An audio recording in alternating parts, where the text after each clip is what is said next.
Fanny Hill, Memoirs of a Woman of Pleasure, by Jhon Cleland. Part 4. I had it now, I felt it now, and beginning to drive, he soon gave nature such a powerful summons down to her favourite quarters that she could no longer refuse repairing thither. All my animal spirits then rushed mechanically to that centre of attraction, and presently, inly warmed and stirred as I was beyond bearing, I lost all restraint, and yielding to the force of the emotion, gave down as mere woman those effusions of pleasure which, in the strictness of still faithful love, I could have wished to have held up. Yet, oh,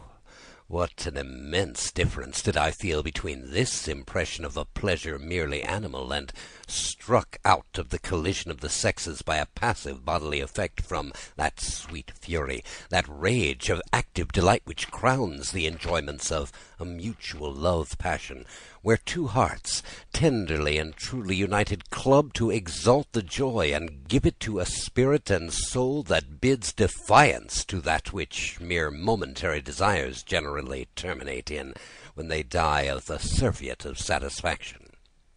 Mr. H., whom no distinctions of that sort seemed to disturb, scarce gave himself or me breathing time from the last encounter, but, as if he had tasked himself to prove that the appearance of his vigour were not signs hung out in vain, in a few minutes he was in a condition for renewing the onset, to which, preluding with a storm of kisses, he drove the same course as before with unabated fervour, and thus, in repeated engagements, kept me constantly in exercise till dawn of morning, in all of which time he made me fully sensible of the virtues of his firm texture of limbs, his square shoulders, broad chest, compact hard muscles, in short, a system of manliness that might pass for no bad image of our ancient sturdy barons, when they wielded the battle-axe, whose race is now so thoroughly refined and frittered away to more delicate and modernly built frames of our pap-nerved softlings, who were as pale, as pretty, and almost as masculine as their sisters. Mr. H., content, however, with having the day break upon his triumphs, delivered me up to the refreshment of a rest we both wanted, and we soon dropped into a profound sleep. Though there was some time awake before me, yet he did not offer to disturb a repose he had given me so much occasion for, but on my first stirring, which was not till past 10 o'clock, I was obliged to endure one more trial of his manhood. About 11 in came Mrs. Jones with 2 basins of the richest soup which her experience in these matters had moved her to prepare. I pass over the fulsome compliments, the cant of the decent procuress with which she saluted us both, but though my blood rose at the sight of her, I suppressed my emotions, and gave all my concern to reflections on what would be the consequence of this new engagement. But Mr. H., who penetrated my uneasiness, did not long suffer me to languish under it. He acquainted me that, having taken a solid, sincere affection to me, he would begin giving me one leading mark of it by removing me out of the house, which must for many reasons be irksome and disagreeable to me, into convenient lodgings, where he would take all imaginable care of me, and desiring me not to have any explanations with my landlady, or be impatient till he returned, he dressed and went out, having left me a purse with 22 guineas in it, being all he had about him, as he expressed it, to keep up my pocket until further supplies. As soon as he was gone, I felt the usual consequence of the first launch into vice, for my love attachment to Charles never appeared to me in that light. I was instantly borne away down the stream, without making back to shore. My dreadful necessities, my gratitude, and above all, to say the plain truth, the dissipation and diversion I began to find in this new acquaintance from the black corroding thoughts my heart had been prey to ever since the absence of my dear Charles, concurred to stun all contrary reflections. If I now thought of my first, my only charmer, it was still with the tenderness and regret of the fondest love, embittered with the consciousness that I was no longer worthy of him. I could have begged my bread with him all over the world, but, wretch that I was, I had neither the virtue nor courage requisite not to outlive my separation from him. Yet, had not my heart been thus pre-engaged, Mr. H. might probably have been the sole master of it. But the place was full, and the force of conjectures alone had made him the possessor of my person, the charms of which had, by the by, been his sole object and passion, and were, of course, no foundation for a love either very delicate or very durable. He did not return until 6 in the evening, to take me away to my new lodgings, and my movables being soon packed and conveyed into a hackney coach, it had cost but little regret to take my leave of a landlady whom I thought I had so much reason not to be overpleased with, and as for her part, she made no other difference to my staying or going but what that of the profit created. We soon got to the house appointed to me, which was that of a plain tradesman, who, on the score of interest, was entirely at Mr. H.'s devotion, and who let him the first floor, very genteelly furnished, for 2 guineas a week, of which I was instated mistress, with a maid to attend me. He stayed with me that evening, and we had a supper from a neighbouring tavern, after which, and a gay glass or two, the maid put me to bed. Mr. H. soon followed, and, notwithstanding the fatigues of the preceding night, I found no quarter nor remission from him. He piqued himself, as he told me, on doing the honours of my new apartment. The morning pretty well advanced. We got to breakfast, and the ice now broke. My heart, no longer engrossed by love, began to take ease, and to please itself with such trifles as Mr. H.'s liberal liking led him to make his court to the usual vanity of our sex. Silks, laces, earrings, pearl necklace, gold watch, in short, all the trinkets and articles of dress were lavishly heaped upon me,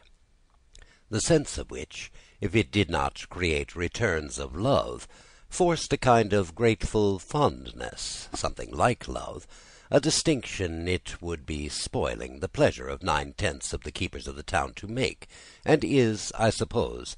a very good reason why so few of them ever do make it. I was now established the kept mistress in form, well lodged, with a very sufficient allowance, and lighted up with all the lustre of dress.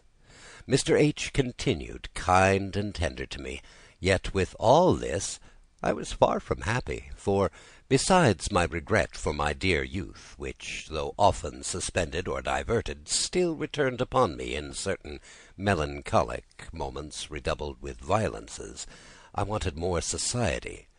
more dissipation. As to Mr. H., he was so much my superior in every sense that I felt as if it too much to the advantage of the gratitude I owed him. Thus he gained my esteem, though he could not raise my taste. I was qualified for no sort of conversation with him except one sort, and that is a satisfaction which leaves tiresome intervals, if not filled up by love or other amusements. Mr. H., so experienced, so learned in the ways of women, numbers of whom had passed through his hands, doubtless soon perceived this uneasiness, and, without approving or liking me the better for it, had the complaisance to indulge me. He made suppers at my lodgings, where he brought several companions of his pleasures with their mistresses, and by this means I got into a circle of acquaintance that soon stripped me of all the remains of bashfulness and modesty which might yet be left of my country education, and were, just to a taste, perhaps the greatest of my charms. We visited one another in form, and mimicked, as near as we could, all the miseries, the follies, and the impertinences of the women of quality, in the round of which they trifled away their time, without its ever entering into their little heads that on earth there cannot subsist anything more silly, more flat, more insipid and worthless than, generally considered, their system of life is. They ought to treat the men as their tyrants. Indeed, were they to condemn them to it. But though amongst the mistresses I was now acquainted with a good many, besides some useful matrons who lived by their connections with them, I hardly knew one that did not perfectly detest her keeper, and of course made little or no scruple of any infidelity she could safely accomplish. I had still no notion of wronging mine, for, besides that no mark of jealousy on his side induced in me desire, or gave me the provocation to play him a trick of that sort, and thus the constant generosity, politeness, and tender attentions to please me, forced a regard to him, that, without affecting my heart, insured him my fidelity. No object had yet presented that could overcome the habitual liking I contracted for him, and I was on the eve of obtaining, from the movements of his own voluntary generosity, a modest provision for life, when an accident happened, which broke all the measures he had resolved upon in my favour. I had now lived near 7 months with Mr. H., when one day, returning from my lodgings in the neighbourhood, where I used to stay longer, I found the street door open, and the maid of the house standing at it, talking with some of her acquaintances, so that I came in without knocking, and as I passed by, she told me Mr. H. was above. I stepped upstairs into my own bedchamber with no other thought than of pulling off my hat, etc., and then to wait upon him in the dining-room, into which my bedchamber had a door, as is common enough. Whilst I was untying my hat-strings, I fancied I heard my maid Hannah's voice, and a sort of tussle, which, raising my curiosity, I stole softly to the door, where a knot in the wood had been slipped out, and afforded a very commanding peep-hole to the scene, then in agitation, the actors of which had been too earnestly employed to hear my opening my own door from the landing-place on the stairs and into my bedchamber. The first sight that struck me was Mr. H., pulling and hauling this coarse country strammel toward a couch that stood in the corner of the dining-room, to which the girl made only a sort of awkward boydening resistance, crying out so loud that I, who listened at the door, could scarce hear her. "Pray, sir, don't leave me alone. I am not for your turn. You cannot, sure, demean yourself with such a poor body as I. Lord, sir, my mistress may come home. I must not, indeed. I will cry out." All of which did not hinder her from insensibly suffering herself to be brought to the foot of the couch, upon which a push of no mighty violence served to give her a very easy fall, and my gentleman, having got up his hands to the stronghold of her virtue, she no doubt thought it was time to give up the argument, and that all further defence would be in vain, and he, throwing her petticoats over her face, was now as red as scarlet, discovered a pair of stout, plump, substantial thighs, and, tolerably white, he mounted them round his hips, and, coming out with his drawn weapon, struck it in the cloven spot, where he seemed to find less difficult entrance than perhaps he had flattered himself with, for, by the way, this blouse had left her place in the country for a bastard, and, indeed, all his motions shewed he was lodged pretty much at large. After he had done, his dearie gets up, drops her petticoats down, and smoothed her apron and handkerchief. Mr. H. looked a little silly, and, taking out some money, gave it to her with an air indifferent enough, bidding her to be a good girl and say nothing. Had I loved this man, it was not in nature of me to have had patience to see the whole scene through. I should have broke in and played the jealous princess with a vengeance. But that was not the case. My pride alone was hurt, my heart not, and I could easier win upon myself to see how far he would go, till I had no uncertainty upon my conscience. The least delicate of all affairs of this sort being now over, I retired softly into my closet, where I began to consider what I should do. My first scheme, naturally, was to rush in and upbraid them. This, indeed, flattered my present emotions and vexations, as it could have given immediate vent to them, but on second thoughts, not being so clear as to the consequences to be apprehended from such a step, I began to doubt whether it might not be better to dissemble my discovery till a safer season, when Mr. H. should have perfected the settlement he had made overtures to me of, and which I was not to think such violent explanation, as I was indeed not equal to the management of, could possibly forward and might destroy. On the one hand, the provocation seemed too gross, too flagrant, not to give me some thoughts of revenge. The very start of which idea restored me to perfect composure, and, delighted as I was with the confused plan of it in my head, I was easily mistress enough of myself to support the part of ignorance I had prescribed to myself, and all this circle of reflections was instantly over. I stole a tiptoe to the passage door, and, opening it with a noise, passed for having that moment come home, and after a short pause, as if to pull off my things, I opened the door into the dining-room, where I found the dowdy blowing the fire, and my faithful shepherd walking about the room and whistling, as cool and unconcerned as if nothing had happened. I think, however, he had not much to brag of having out-dissembled me, for I kept up nobly the character of our sex for art, and went up to him with the same air of frankness as I had ever received him. He stayed but a little while, made some excuse for not being able to stay the evening with me, and went out. As for the wench, she was now spoiled, at least for my servant, and scarce 48 hours were gone round before her insolence on what passed between Mr. H. and her gave me so fair an occasion to turn her away at a minute's warning, that to not have done it would have been the wonder, so that he could neither disapprove it, nor find in it the least reason to suspect my original motive. What became of her afterwards I know not, but generous as Mr. H. was, he doubtlessly made her amends, though I dare answer that he kept up no farther commerce with her of that sort, as his stooping to such a coarse morsel was only a sudden sally of lust, on seeing a wholesome-looking, buxom country wench, and no more strange than hunger, or even a whimsical appetite's making a fling meal of neck-beef for a change of diet. Had I considered this escapade of Mr. H. in no more than that light, and contented myself with turning away the wench, I thought and acted right.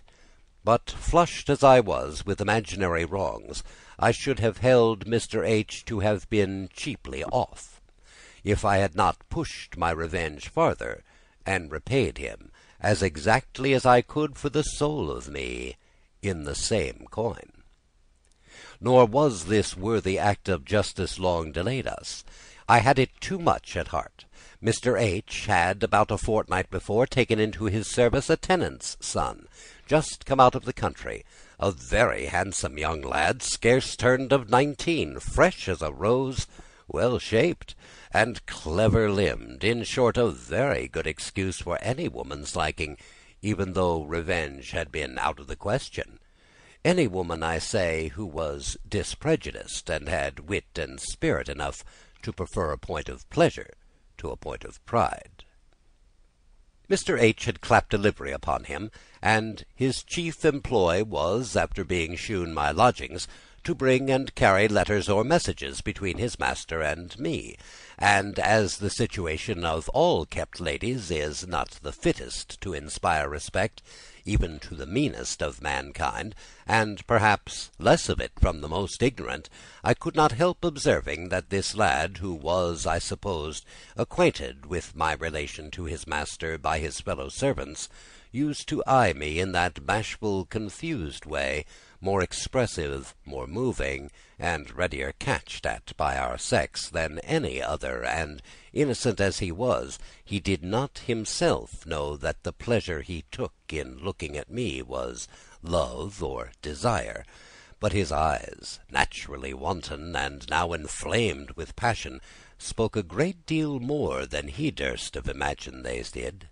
Hitherto, indeed, I had only taken notice of the comeliness of the youth, but without the least design. My pride alone would have guarded me from a thought that way, had not Mr. H.'s condescension with my maid, where there was not half the temptation in point of person, set me a dangerous example. But now I began to look on this stripling as in every way a delicious instrument of my designed retaliation upon Mr. H.,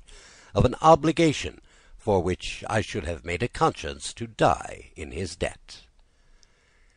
In order to pave the way for the accomplishment of my scheme, for 2 or 3 times the young fellow came at me with messages, I managed so as without association to have him admitted to my bedside, or brought to me at my toilette, where I was dressing, and by carelessly shewing or letting him see, as if without intention or design, sometimes my bosom rather more bare than it should be, sometimes my hair, of which I had a very fine head in the natural flow of it while combing, sometimes a neat leg that had unfortunately slipped its garter, which I made no scruple of tying before him, easily gave him the impressions favourable to my purpose, which I could perceive to sparkle in his eyes and glow in his cheeks. Then certain slight squeezes by the hand, as I took letters from him, did his business completely. When I saw him thus moved and fired for my purpose, I inflamed him yet more by asking him several leading questions, such as, had he a mistress? Was she prettier than me? Could he love such a one as I was? And the like.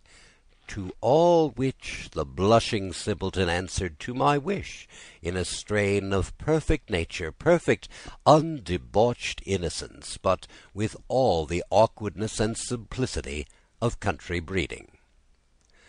When I thought I had sufficiently ripened him for the laudable point I had in view, one day I expected him at a particular hour. I took care to have the coast clear for the reception I designed him, and as I laid it, he came to the dining-room door, tapped at it, and on my bidding him come in, he did so, and shut the door after him. I desired him then to bolt it on the inside, pretending it would not otherwise keep shut. I was then lying at length on that very couch, the scene of Mr. H.'s polite joys, in an undress, which was with all the art of negligence flowing loose, and in a most tempting disorder. No stay, no hoop, no encumbrance whatever. On the other hand, he stood at a little distance that gave me a full view of a fine-featured, shapely, healthy country lad, breathing the sweets of fresh blooming youth. His hair, which was off a perfect shining black, played to his face in natural side curls, and was set out with a smart tuck-up behind. New buckskin breeches that, clipping close, shewed the shape of a plump, well-made thigh, white stockings, garter-laced livery, shoulder-knot, altogether composed a figure in which the beauties of pure flesh and blood appeared under no disgrace from the lowness of a dress, to which a certain spruce neatness seems particularly fitted. I bid him come toward me and give me the letter, at the same time throwing down carelessly a book I had in my hands. He coloured, and came within reach of delivering me the letter, which he held out awkwardly enough for me to take, with his eyes riveted on my bosom, which was, through the designed disorder of my handkerchief, sufficiently bare, and rather shaded than hid. I, smiling in his face, took the letter, and immediately catching gently hold of his shirt sleeve, drew him towards me, blushing and almost trembling, for surely his extreme bashfulness and utter inexperience called for, at least, all the advances to encourage him. His body was now conveniently inclined towards me, and just softly chucking his smooth, beardless chin, I asked him if he was afraid of a lady. And with that look, and carrying his hand to my breasts, I pressed it tenderly toward them. They were now finely furnished, and raised in flesh, so that, panting with desire, they rose and fell in quick heaves under his touch. At this the boy's eyes began to lighten with all the fires of inflamed desire, and his cheeks flushed with a deep scarlet. Tongue-tied with joy, rapture, and bashfulness, he could not speak. But then his looks, his emotions, sufficiently satisfied me that my train had taken, and that I had no disappointment to fear.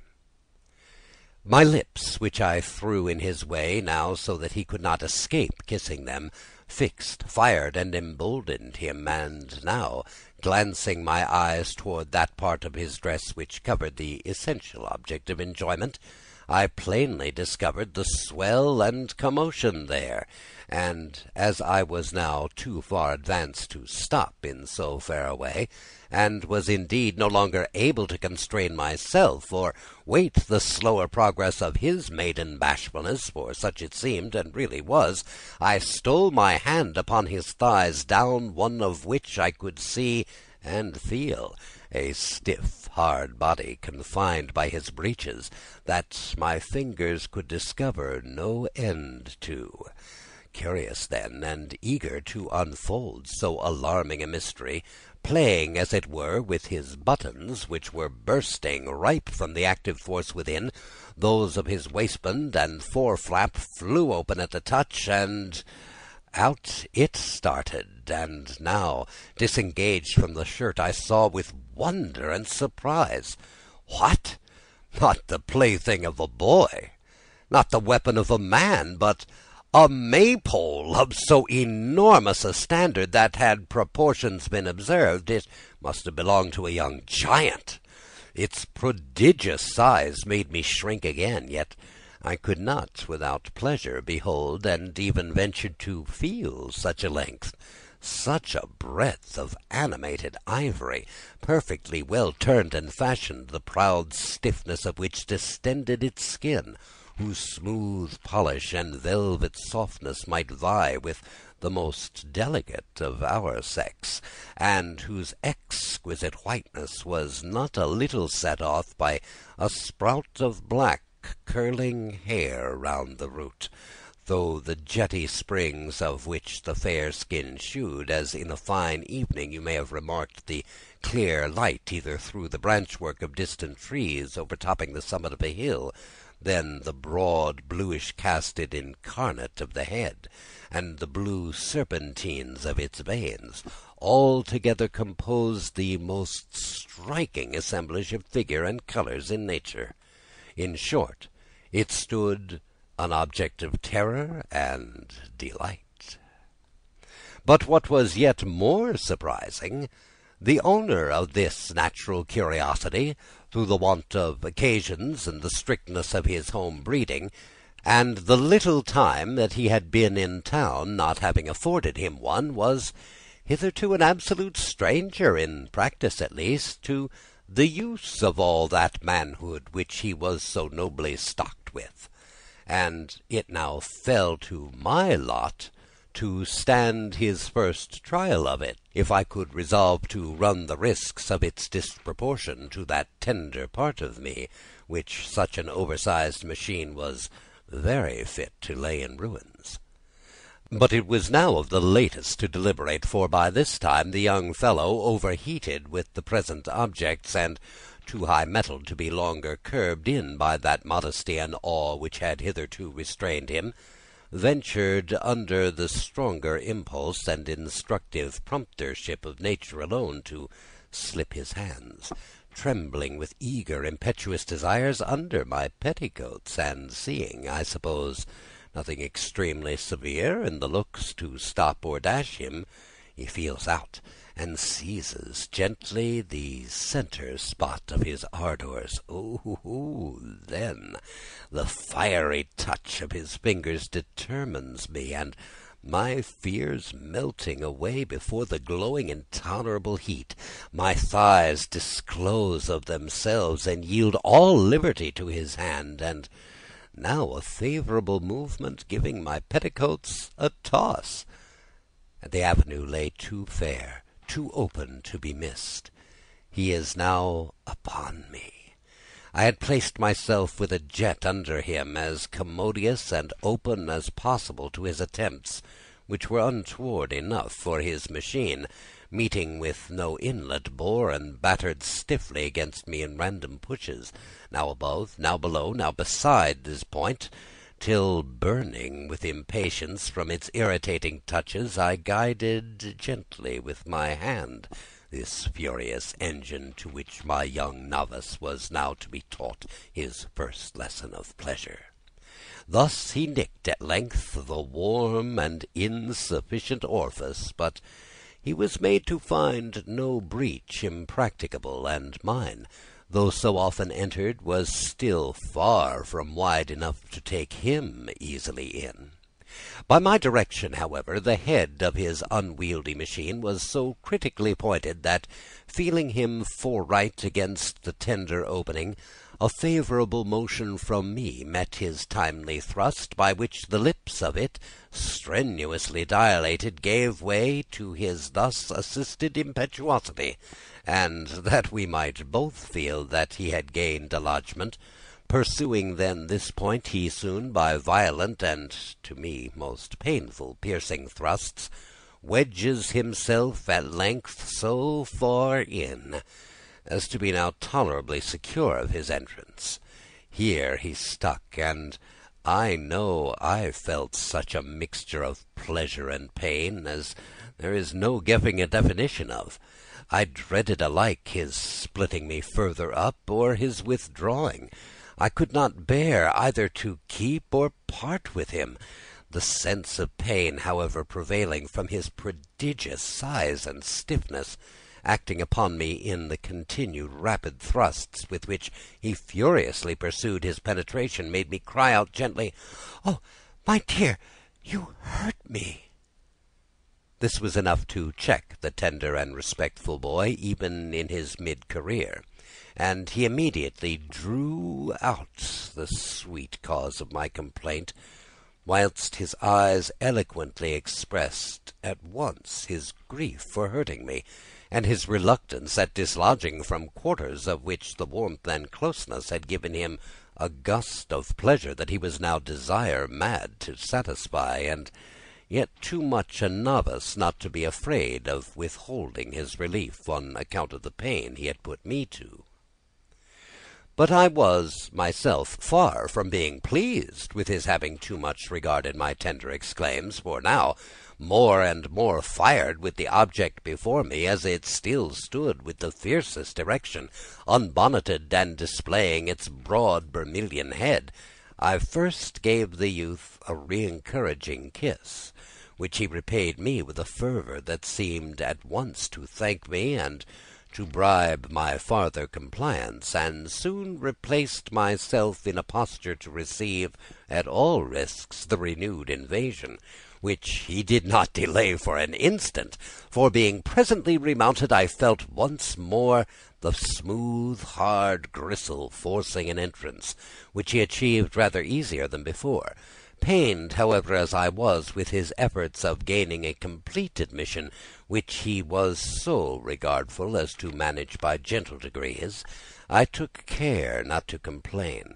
In the meantime, the soft, straight passage gradually loosens, yields, and, stretched to its utmost bearing by the stiff, thick, in-driven engine, sensible at once to the ravishing pleasure of the feel of the pain of the distension,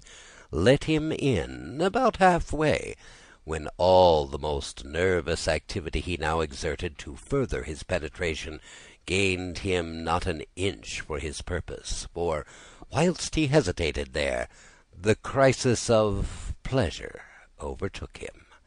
and the close compressure of the warm surrounding fold drew from him the ecstatic gush, even before mine was ready to meet it,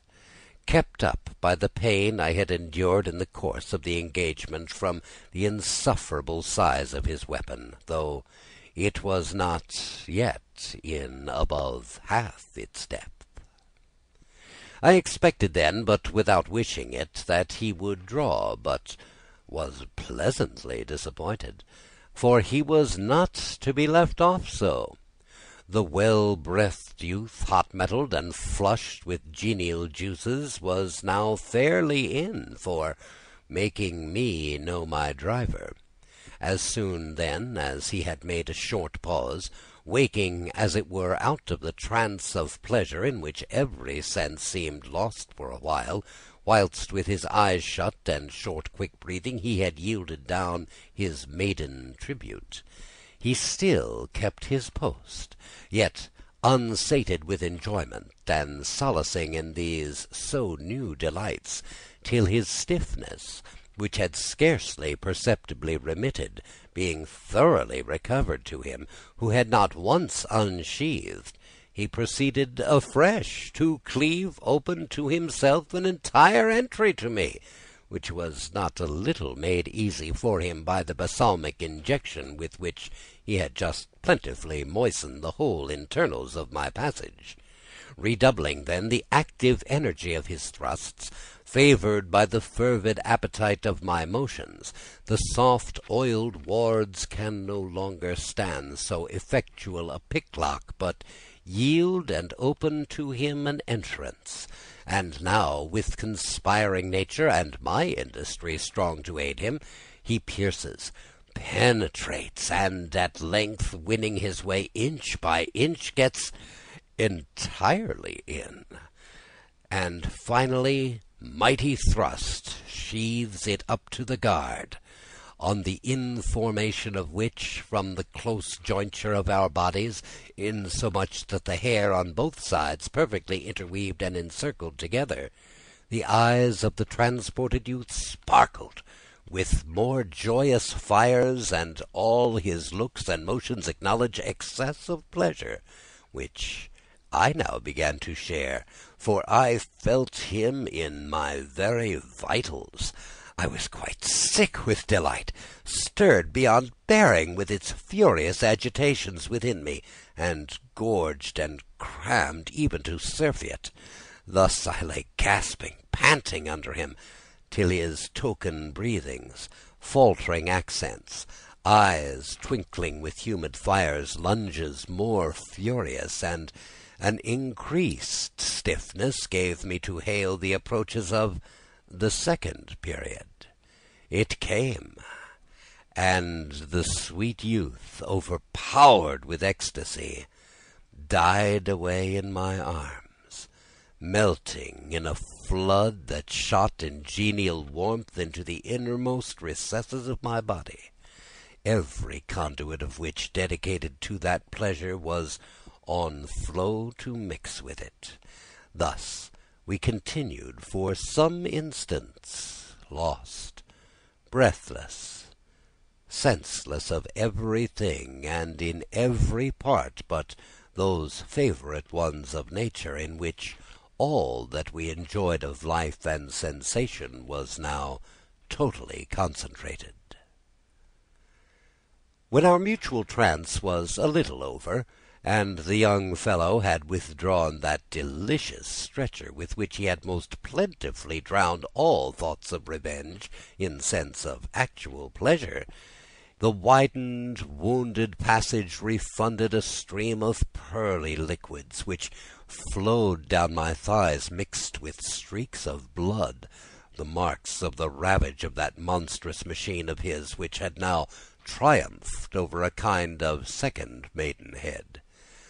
I stole, however, my handkerchief to those parts, and wiped them dry as I could, whilst he was readjusting and buttoning up.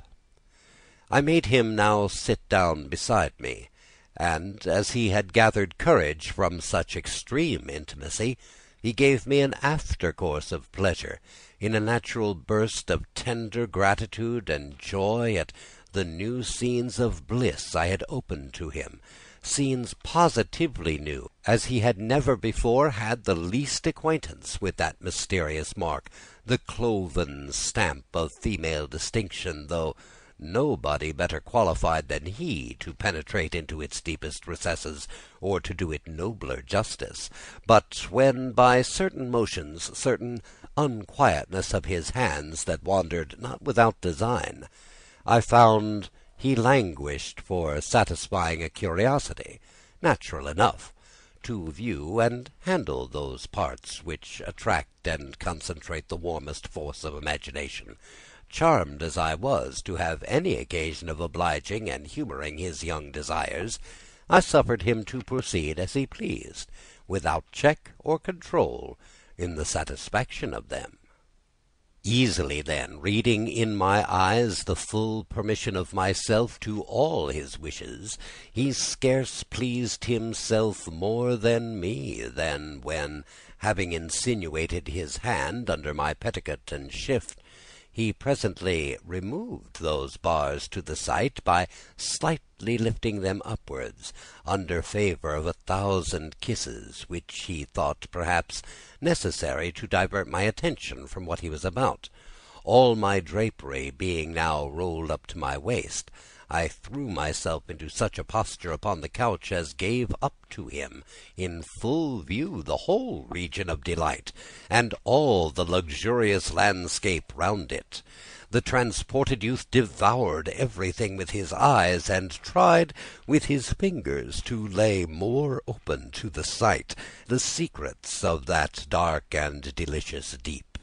He opens the folding lips, the softness of which, yielding entry to anything of a hard body, close around it, and oppose the sight, and, feeling further, meets with and wonders at a soft fleshy excrescence which, limber and relaxed after the late enjoyment, now grew, under the touch and examination of his fiery fingers, more and more stiff and considerable, till the titillating ardours of that so sensible part made me sigh,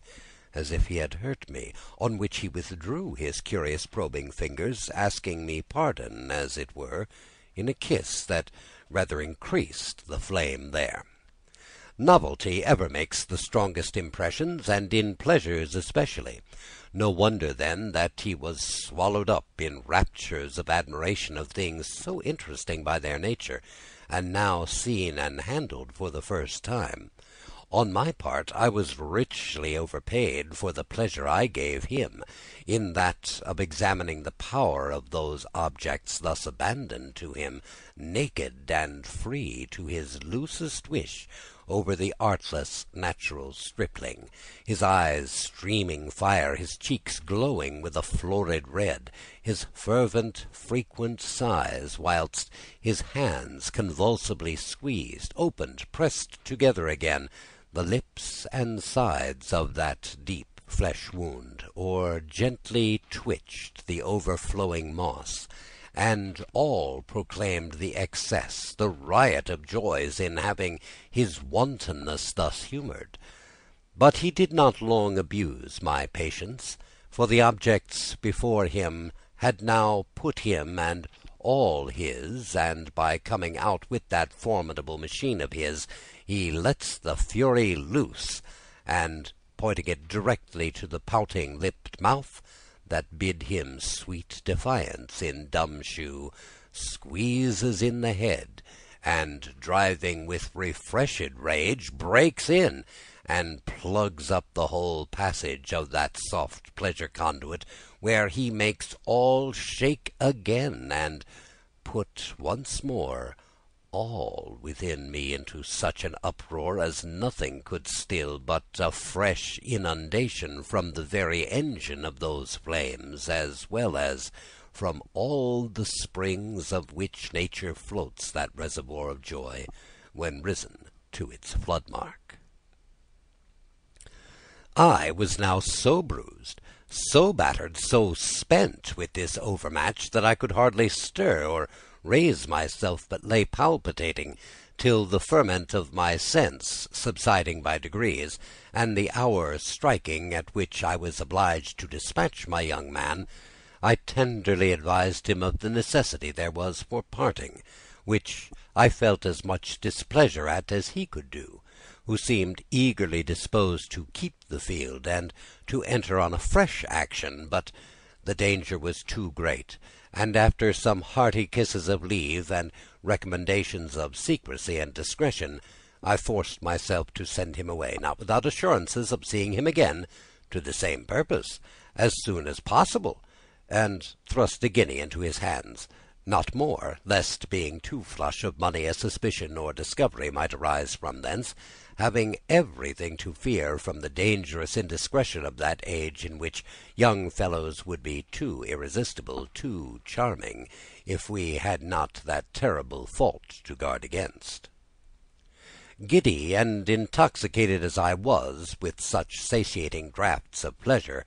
I lay on the couch, supinely stretched out, in a delicious languor diffused over all my limbs, hugging myself for being thus revenged to my heart's content, and that in a manner so precisely alike, and on the identical spot in which I had received the supposed injury. No reflections on the consequences ever once perplexed me, nor did I make myself one single reproach for having by this step completely entered myself of a profession more decried than disused. I should have held it ingratitude to the pleasure I had received to have repented of it, and since I was now over the bar, I thought by plunging over head and ears into the stream I was carried away by, to drown all sense of shame or reflection. Whilst I was thus making these laudable dispositions, and whispering to myself in a kind of tacit vow of incontinency, enters Mr. H. The consciousness of what I had been doing deepened yet the glowing of my cheeks, flushed with the warmth of the late action, which, joined to the piquant air of my dishabille, drew from Mr. H. a compliment on my looks, which he was proceeding to back the sincerity of with proofs, and that with so brisk an action as made me tremble for fear of discovery from the condition of those parts were left in to their late severe handling, the orifice dilated and inflamed, the lips swollen with their uncommon distension, the ringlets pressed down, crushed and uncurled with the overflowing moisture that had wet everything round it. In short, the different feel and state of things could hardly have passed upon one of Mr. H.'s nicety and experience unaccounted for by the very real cause. But here the woman saved me. I pretended a violent disorder of my head, and a feverish heat that indisposed me too much to receive his embraces. He gave in to this, and good-naturedly desisted. Soon after, an old lady coming in made a third, very apropos for the confusion I was in, and Mr. H., after bidding me take care of myself and recommending me to my repose, left me much at ease and relieved by his absence. In the close of the evening I took care to have prepared for me a warm bath of aromatic and sweet herbs, in which, having fully laved and solaced myself, came out voluptuously refreshed in body and in spirit. The next morning, waking pretty early after a night's perfect rest and composure, I was not without some dread and uneasiness that I thought of what invocation that tender, soft system of mine might have sustained from the shock of a machine so sized for its destruction. Struck with this apprehension, I scarce dared to carry my hand thither, to inform myself of the state and posture of things. But I was soon agreeably cured of my fears.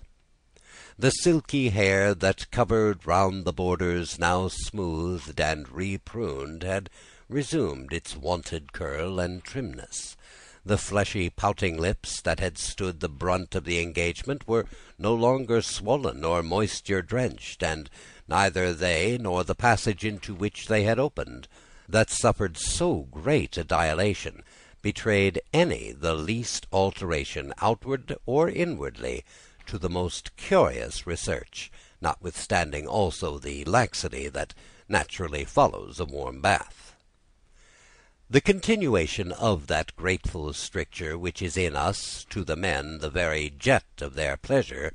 I owed, it seemed, to a happy habit of body, juicy, plump, and furnished toward the texture of those parts with a fullness of soft, springy flesh, yielding sufficiently as it does to almost any distension, soon recovers itself to retighten that strict compression of its mantlings and folds which form the sides of the passage, wherewith it so tenderly embraces and closely clips any foreign body introduced into it, such as my exploring finger then was.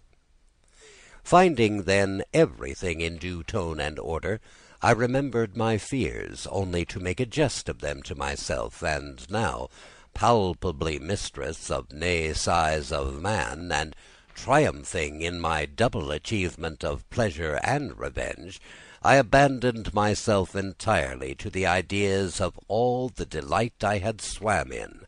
I lay stretching out, glowingly alive all over, and tossing with burning impatience for the renewal of joys that had sinned but in a sweet excess. Now did I loose my longing, for about 10 in the morning, according to expectation, Will, my new humble sweetheart, came with a message from his master, Mr. H., to know how I did.